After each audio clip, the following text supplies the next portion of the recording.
The Art of War by Sun Tzu, translated by Lionel GILES. Part 7. Maneuvering.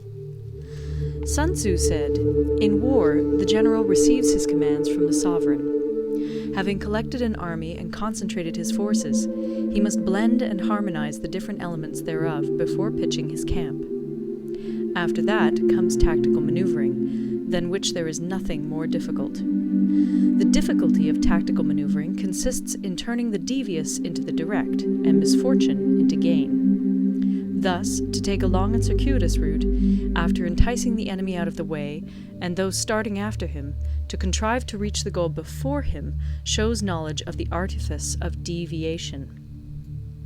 Maneuvering with an army is advantageous, with an undisciplined multitude, most dangerous. If you set a fully equipped army in march in order to snatch an advantage, the chances are that you will be too late. On the other hand, to detach a flying column for the purpose involves the sacrifice of its baggage and stores. Thus, if you order your men to roll up their buff coats and make forced marches without halting day or night, covering double the usual distance at a stretch, doing 100 li in order to wrest an advantage, the leaders of all your 3 divisions will fall into the hands of the enemy. The stronger men will be in front, the jaded ones will fall behind, and on this plan only 1/10 of your army will reach its destination. If you march 50 li in order to outmaneuver the enemy, you will lose the leader of your 1st division, and only half your force will reach the goal. If you march 30 li with the same object, 2/3 of your army will arrive. We may take it then that an army without its baggage train is lost. Without provisions, it is lost. Without bases of supply, it is lost. We cannot enter into alliances until we are acquainted with the designs of our neighbors. We are not fit to lead an army on the march unless we are familiar with the face of the country, its mountains and forests, its pitfalls and precipices, its marshes and swamps. We shall be unable to turn natural advantage to account unless we make use of local guides. In war, practice dissimulation and you will succeed. Whether to concentrate or to divide your troops must be decided by circumstances. Let your rapidity be that of the wind, your compactness that of the forest. In raiding and plundering be like fire, in immovability like a mountain. Let your plans be dark, and impenetrable as night, and when you move, fall like a thunderbolt. When you plunder a countryside, let the spoil be divided amongst your men. When you capture new territory, cut it up into allotments for the benefit of the soldiery. Ponder and deliberate before you make a move. He will conquer who has learnt the artifice of deviation. Such is the art of maneuvering. The Book of Army Management says, "On the field of battle, the spoken word does not carry far enough. Hence the institution of gongs and drums. Nor can ordinary objects be seen clearly enough. Hence the institution of banners and flags. Gongs and drums, banners and flags, are means whereby the ears and eyes of the host may be focused on one particular point. The host thus forming a single united body, it is impossible either for the brave to advance alone, or for the cowardly to retreat alone. This is the art of handling large masses of men. In night fighting, then, make much use of signal fires and drums, and in fighting by day, of flags and banners, as a means of influencing the ears and eyes of your army. A whole army may be robbed of its spirit. A commander-in-chief may be robbed of his presence of mind.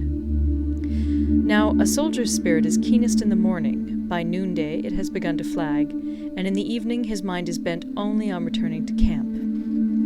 A clever general, therefore, avoids an army when its spirit is keen, but attacks it when it is sluggish and inclined to return. This is the art of studying moods.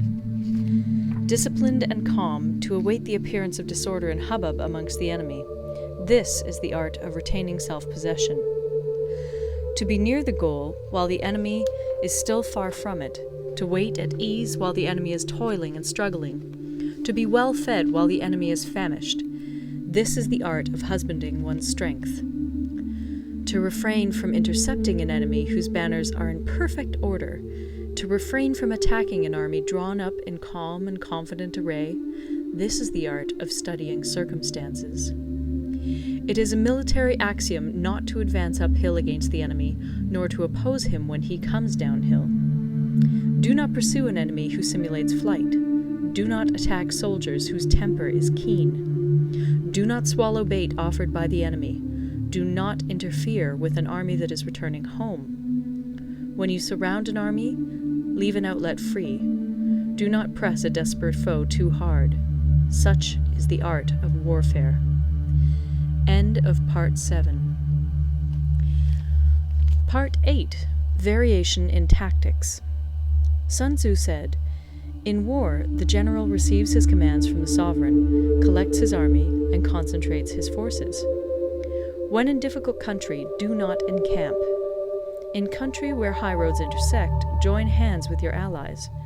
Do not linger in dangerously isolated positions. In hemmed-in situations, you must resort to stratagem. In desperate position, you must fight. There are roads which must not be followed, armies which must not be attacked, towns which must not be besieged, positions which must not be contested, commands of the sovereign which must not be obeyed." The general who thoroughly understands the advantages that accompany variation of tactics knows how to handle his troops. The general who does not understand these may be well acquainted with the configuration of the country, yet he will not be able to turn his knowledge to practical account. So, the student of war who is unversed in the art of war of varying his plans, even though he be acquainted with the 5 advantages, will fail to make the best use of his men. Hence, in the wise leader's plans, considerations of advantage and of disadvantage will be blended together. If our expectation of advantage be tempered in this way, we may succeed in accomplishing the essential part of our schemes. If, on the other hand, in the midst of difficulties we are always ready to seize an advantage, we may extricate ourselves from misfortune. Reduce the hostile chiefs by inflicting damage on them, and make trouble for them, and keep them constantly engaged. Hold out specious allurements, and make them rush to any given point.